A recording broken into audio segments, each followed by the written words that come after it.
देखिए, कोई भी मार्केट हो गया, जैसे कि इक्विटी मार्केट हो गया, कमोडिटी मार्केट हो गया, क्रिप्टो मार्केट हो गया या फिर फॉरेक्स मार्केट हो गया, आपको ट्रेडिंग करने के लिए चार्ट मिलता है।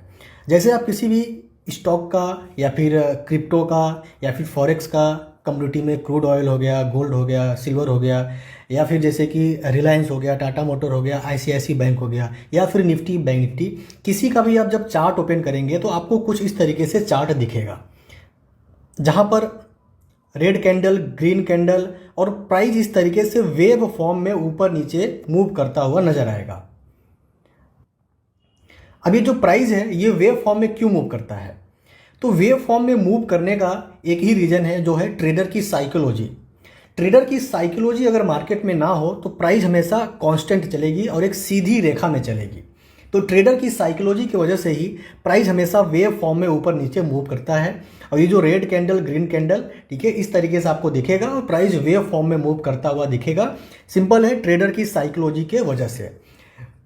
तो प्राइस एक्शन की मदद से हम ट्रेडर की साइकोलॉजी को रीड कर पाएंगे, जिसमें हम पहला चैप्टर सीख रहे हैं, मार्केट स्ट्रक्चर। अब देखिए, कोई भी मार्केट हो गया, एक स्ट्रक्चर होता है जिसको एक फॉलो करता है मार्केट। तो मार्केट का सिंपल स्ट्रक्चर क्या होता है उसको हम लोग चलिए अब डिटेल में पहले चैप्टर में समझ लेते हैं। देखिए, जब भी मार्केट में गिरावट होती है तो मार्केट यहाँ पर एक रेंज में फंस जाता है। जब भी मार्केट में गिरावट होती है, मार्केट एक रेंज में फंस जाता है, मतलब एक रेंज में घूमना शुरू कर देता है। आगे आने वाले सभी चैप्टर में हम एक चीज़, जब आप चार्ट को रीड करेंगे तो आपको हम एक चीज़ ज़रूर बताएंगे कि जब मार्केट इस तरीके से रेंज में फंसेगा तो समझ जाना कि वहाँ पर बड़े प्लेयर एंट्री कर रहे हैं। ठीक है, बड़े प्लेयर के एंट्री करने से ही मार्केट एक्यूमुलेशन फेज या फिर डिस्ट्रीब्यूशन फेज में जाता है। अब चलिए समझते हैं कि जब लंबी गिरावट होती है तो मार्केट यहाँ पर एक्यूमुलेशन फेज में जाता है। जब एक रेंज में घूमता है उसको बोलते हैं एक्यूमुलेशन। एक्यूमुलेशन क्यों होता है? यहाँ पर जो बिगिनर्स होते हैं, रिटेल ट्रेडर होते हैं, मार्केट जब गिर रहा होता है तो वो डरने लगते हैं और यहाँ पर अपनी पोजीशन को एग्जिट करते हैं। और यहीं पर एंट्री होती है बड़े प्लेयर की, और वहाँ पर वो क्या करते हैं, एंट्री करते हैं। बड़े प्लेयर के एंट्री करने से और रिटेल ट्रेडर के एग्जिट करने से मार्केट एक रेंज में फंस जाता है, जिसको बोलते हैं एक्यूमुलेशन। अब ये एक्यूमुलेशन ही हमारे लिए डिमांड जोन बन जाता है। ठीक है, जैसे ही मार्केट इसको ब्रेकआउट करेगा, इसके बाद रिटेस्ट करेगा, मार्केट एक अलग स्ट्रक्चर को फॉलो करेगा जिसको बोलते हैं up trend.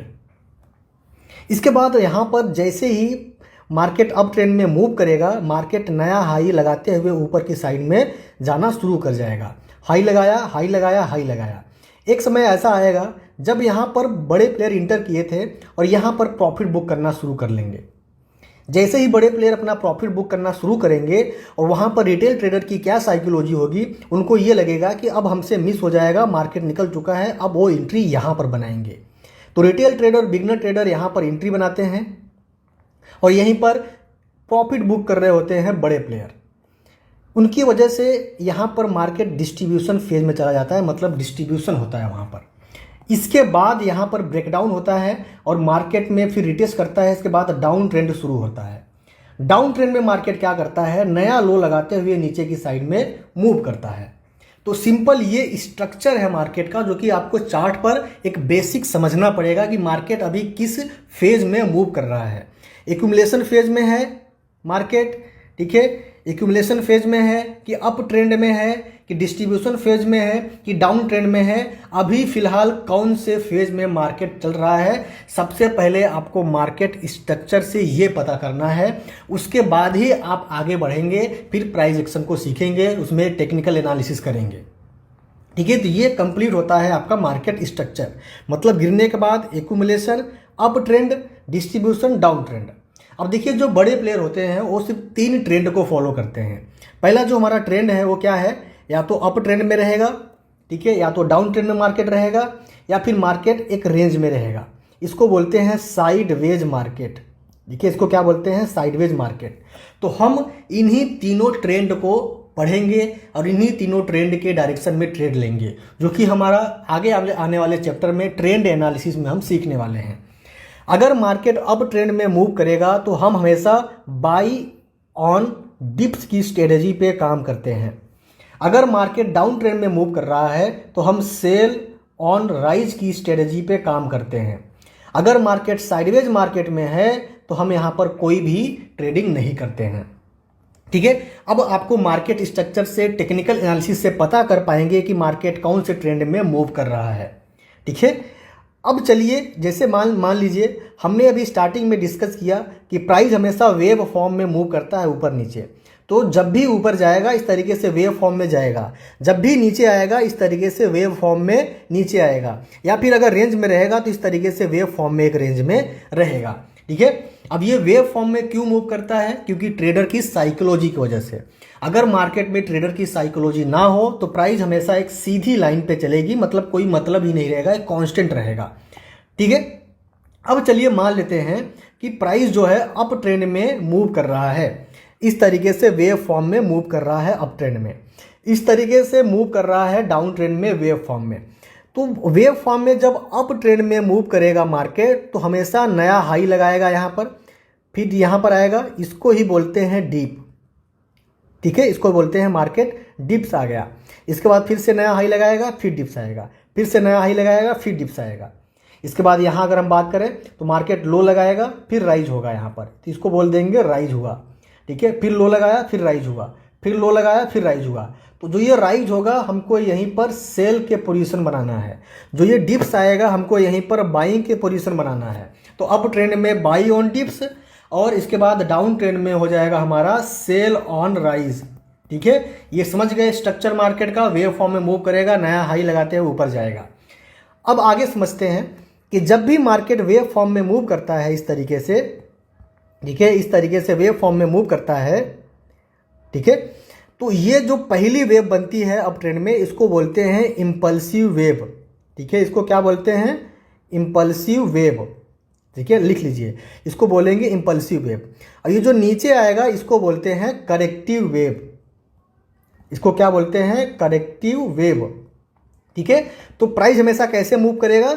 Impulsive wave, corrective wave, impulsive wave, corrective wave, impulsive wave, corrective wave, impulsive wave. तो impulsive wave, corrective wave, impulsive wave, corrective wave. जब ये करेक्टिव वेव आता है इसको ही हम बोलते हैं मार्केट करेक्शन ले रहा है। ठीक है, और इसी करेक्शन पे हमारा डीप आता है और यहाँ पर हमको बाई करना होता है और मार्केट नया हाई लगाता है। फिर से यहाँ पर करेक्शन आएगा, फिर डीप आएगा, फिर हम बाई करेंगे, मार्केट नया हाई लगाएगा। इस तरीके से मार्केट नया हाई लगाते हुए ऊपर की साइड में जाएगा। तो इंपल्सिव वेव हो गया और ये हो गया हमारा करेक्टिव वेव। करेक्टिव वेव को ही बोलते हैं करेक्शन। अब आगे समझना यहाँ पर कि जो भी हमारा जो इंपल्सिव वेव होता है, ठीक है, ये हमेशा बड़ा होता है करेक्टिव वेव से। ठीक है, तो जो करेक्टिव वेव आएगी वो इंपल्सिव वेव के आधे पर से ही ऊपर जाएगी, या फिर करेक्टिव वेव इंपल्सिव वेव के बराबर से ऊपर जाएगी, तब जाकर के हाई लगाएगा, हाई लगाएगा।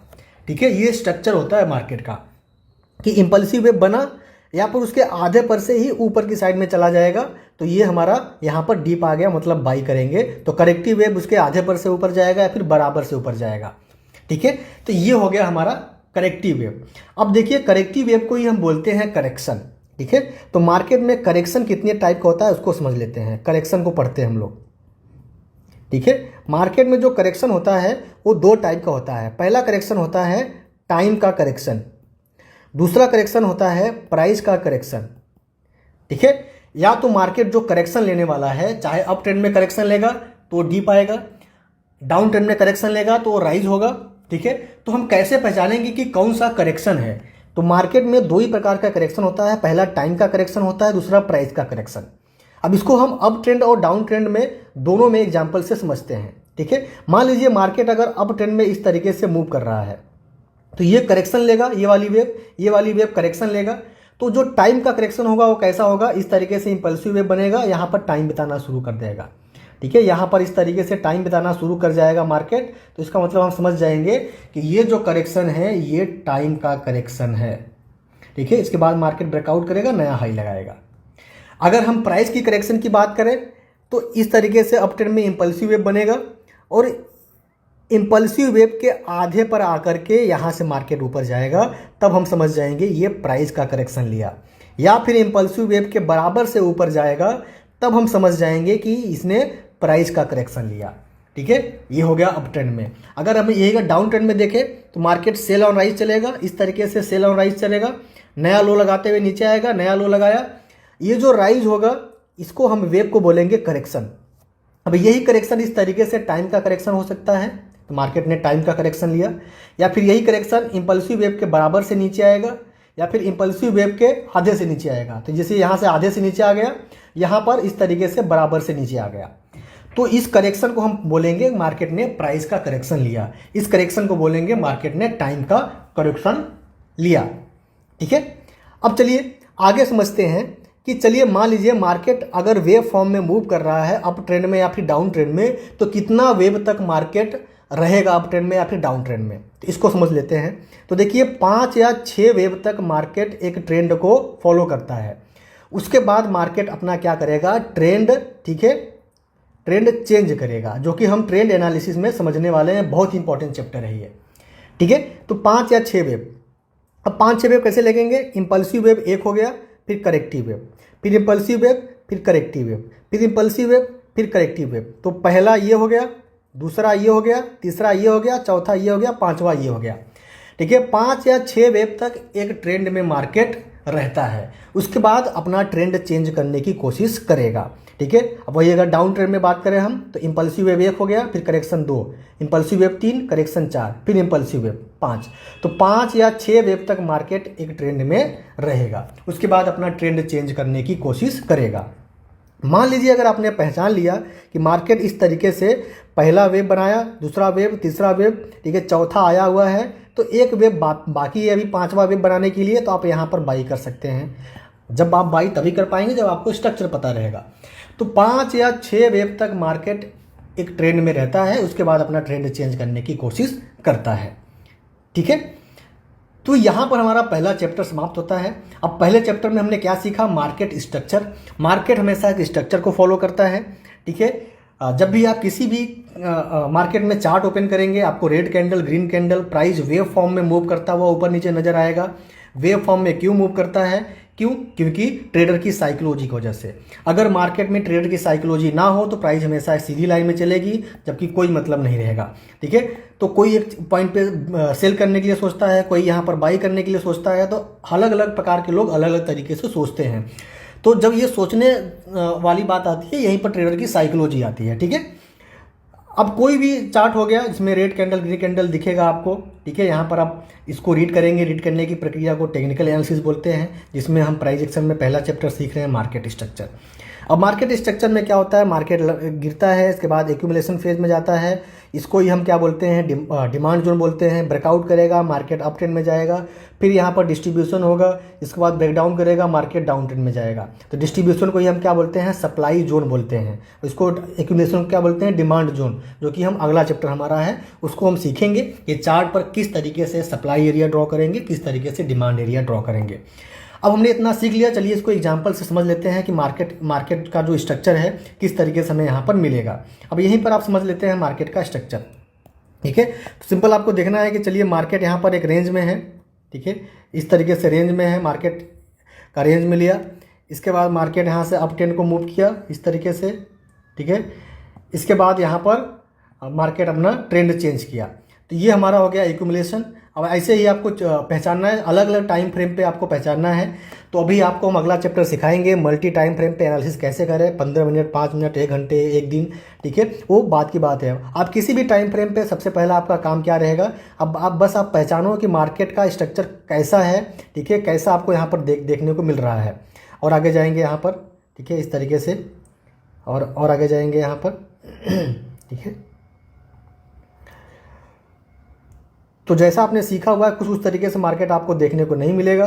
ठीक है, बस आपको वहाँ पे समझना है कि कौन से स्ट्रक्चर पे चल रहा है। जैसे यहाँ से मार्केट निकला, ठीक है, अब यहाँ से मार्केट ने अपने एक ट्रेंड को पकड़ा इस तरीके से, अप ट्रेंड में जाना शुरू कर दिया। ठीक है, अप ट्रेंड के बाद मार्केट में यहाँ पर एक डिस्ट्रीब्यूशन फेज चला। ठीक है, एक तरह से डिस्ट्रीब्यूशन फेज यहाँ से चला, इसके बाद इसको ब्रेक डाउन करने के बाद मार्केट यहाँ पर डाउन ट्रेंड में मूव किया। ठीक है, डाउन ट्रेंड में मूव करने के बाद मार्केट इस तरीके से चल रहा है। तो अब आप जब डायरेक्शन इस तरीके से पहचानोगे तो आपको आइडिया लगेगा कि ये वाले मार्केट में हमको बाई ऑन डिप करना है, या फिर यहाँ पर सपोर्ट रेजिस्टेंस को ट्रेड करना है, या फिर यहाँ पर सेल ऑन राइज करना है। इस तरीके से आपको यहाँ पर देखने को मिलेगा। इसको हम सब डिलीट कर देते हैं। ठीक है, आप छोटे छोटे टाइम फ्रेम पे भी देख सकते हैं। और आगे बढ़ते हैं, इधर बढ़ेंगे, आगे बढ़ेंगे, तब देखेंगे हम, देखते हैं। ठीक है, क्लियर आपको यहाँ पर देखने को मिलेगा। चलिए, हमने यहाँ पर छोटे टाइम फ्रेम पे लिया। ठीक है, यहाँ पर लेते हैं छोटे टाइम फ्रेम पे। तो यहाँ से हमने लिया, बॉक्स लिया, यहाँ पर हमने ड्रॉ कर दिया। ठीक है, ये एक्यूमुलेशन हो गया हमारा। मार्केट ब्रेकआउट करके अप ट्रेंड में मूव किया। ठीक है, अप ट्रेंड में मूव करने के बाद आपको यहाँ पर दिखेगा मार्केट ने एक डिस्ट्रीब्यूशन फेज लिया।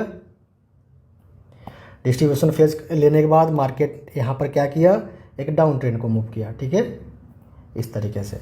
तो कौन सा ट्रेंड चल रहा है, क्या चल रहा है, आपको इस तरीके का स्ट्रक्चर वहाँ पर देखना है। अब ये स्ट्रक्चर से आपको सिर्फ ये आइडिया लगेगा कि मार्केट किस फेज में चल रहा है। ठीक है, बाकी आगे आने वाले चैप्टर में जब आप पूरा टेक्निकल एनालिसिस सीख जाओगे तब आपको समझ में आएगा कि यहाँ पर हमको बाई करना है, यहाँ पर हमको सेल करना है। ठीक है, तो आपके लिए होमवर्क है कि आप जाकर के एक मार्केट का स्ट्रक्चर पता करिए कि मार्केट अभी किस स्ट्रक्चर में चल रहा है, उसको लाइव मार्केट में ऑब्जर्व करिए आप। ठीक है, तो ये रहा हमारा मार्केट स्ट्रक्चर का चैप्टर, यहाँ पर हमारा समाप्त होता है, जहाँ पर हम सिर्फ ये पता कर पाएंगे कि मार्केट अभी किस फेज में चल रहा है। पता करने के बाद उस फेज के हिसाब से अपना हम, ठीक है, पोजीशन बनाएंगे टेक्निकल एनालिसिस कर।